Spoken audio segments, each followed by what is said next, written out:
Hi, we're here with Werner Herzog talking about his new movie, Lo and Behold, which premieres in theaters August 19th. Werner, thanks so much for being here. I appreciate it. Many people have been talking to you about their favorite moments of the film and sort of the things that they found most interesting. But I haven't heard a lot from you about what you found most interesting in the film. So I'm hoping you can give us a sense of what was...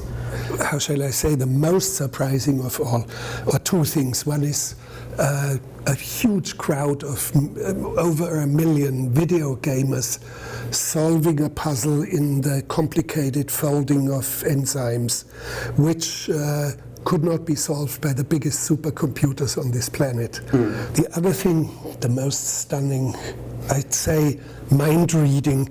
With MRI, fairly sophisticated today, you can understand more intimate functioning of your brain. I can, for example, understand that you are reading a text and it's in Portuguese, because the grammatical structure of Portuguese leaves a different imprint, a different fingerprint on your MRI. No, I mean, there's a sense of wonder about all of it, and it just seems like you're sort of pursuing whatever these paths, and sort of going wherever they may lead. One of the things that I noticed, though, the film is on the whole pretty dark when it comes to sort of what the ramifications of the internet are. Do you think the internet is more threat than No, I disagree. When you look at the film in its entirety, it's I think pretty much balanced. The internet is not good or evil or dark or light-hearted. It's humans. So you have to ask a question about human beings. And of course, what the film clearly postulates, and it's not me, but pioneers of the internet, we have to develop an appropriate filter, how to use it appropriately, how to avoid the dangers of it. The film industry itself is sort of evolving with the creation of new technologies. You've done a 3D film. Would you ever work in virtual reality? Probably not, although I'm very curious, and I've been with young people who are working in it, and I've been with people at Oculus, for example. Very fascinating, but there are some major problems there. Number one, I personally have problems to look into virtual reality more than, let's say, 6, 7, 8 minutes. Then I feel uncomfortable. And the second thing is we do have a tool, but we don't have content. Nobody knows how to fill it with content. As far as I can judge with my limited sort of access, it is something completely novel.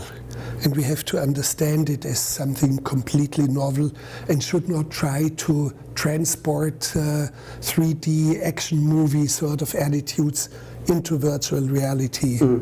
Just take it as it is and try to form the content accordingly now. I read in one of the interviews that you'd done previously, talking about the film, that there's a lot of material that was sort of left on the cutting room floor. There was some stuff that you could have used, but decided not to. It's always the same, but all the essential things are in there. I didn't shoot very much footage. Okay. I'm one of those who shoots extremely small amounts of footage. One single person with whom I spoke is not appearing in the film. Why did you make the decision to cut that person? I made it. Yeah, but why? The film would have been too long, and the phenomenon of what's in this discourse is too well known. I almost didn't do anything about autonomous cars. Right.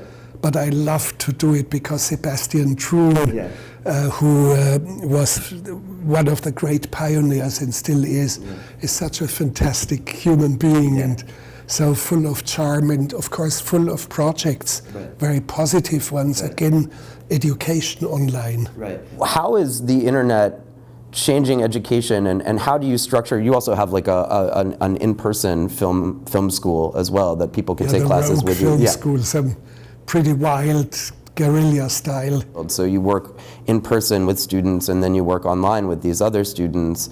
Is it the same, or do you have to tailor sort of what you're doing to these different audiences? Of course, when you are speaking to students that come from all over the world, physically they're at one place, let's say Gatwick Airport, airport motel, right. and they all fly in and they need a small conference room. It is different. They talk to you and they have problems and questions and obstacles, and I have to offer advice and wild stuff. I mean, it's much about trespassing. In an online class, it is more anonymous. You keep your criminal energy at a certain level. Because it's anonymous out there.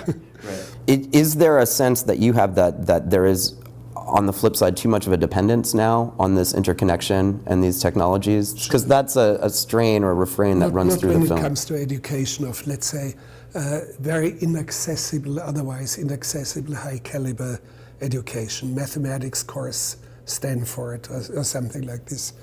But we have to be very cautious that we are not overdoing it, not over-connecting, because literally everything nowadays of everyday life is connected to the internet. Electricity, water supplies, food distribution, and we have seen it in New York during the Hurricane Sandy that you couldn't flush your toilet. So as humans without technology become more like zombies, there's a sense that the automatons that we've created, these technologies, are becoming more human through artificial intelligence. And there's a fear, you talk to Elon Musk in the film, and one of his concerns is that AI will overtake us at some point. Do you have an opinion on that? Is that something that you... I have a question. Yeah. I'm asking my so-called Clausewitz question. Clausewitz, a famous... Right. Arguably the most famous of war theoreticians ever, once famously asked, does war dream of itself? Right. And I think it's a stunning question. And I'm extending it, and I'm asking, does the internet dream of itself? Right. Nobody has an answer. But sometimes posing a deep question all of a sudden alerts us to do some deeper thinking. And of course, the film, lo and behold, is one of those moments where you start to think, what is artificial intelligence? Does it already dream of itself unbeknownst to us? Because it does not want to reveal it. So we don't know. I think as a final question, one of the things that I'd also notice about the film is that it seems fairly prescient right now with the Delta fiasco, where the power was cut and thousands of flights were canceled. Do you see people building the redundancies into the system or creating a system that will work because of itself rather than in spite of itself, which seems to be the way the internet works now? Yes, of course we have to be very cautious how, for example, we decentralize certain things, and of course we have to understand that the internet is not just a cloud like particles of mist. It can be shut down on purpose or by regimes, by whole governments can shut you down completely, and it can enforce content. Yeah. And it's because it's all servers, right. And they are in gigantic warehouse like halls in Utah and in North Carolina or wherever. And it's interesting because I filmed recently for a film on volcanoes in North Korea. In North Korea, the general public does not have access to the internet, nor to the telephone system worldwide, nor to radio, nor to television. So translating this into our situation here, I'm speaking of America or Europe, it could happen theoretically that some political radical party takes over, and from then on you would only have biblical content, for example, on the internet. It is possible, and you better keep your eyes open. Thank you very much for the time, sir. I appreciate it. It's a pleasure.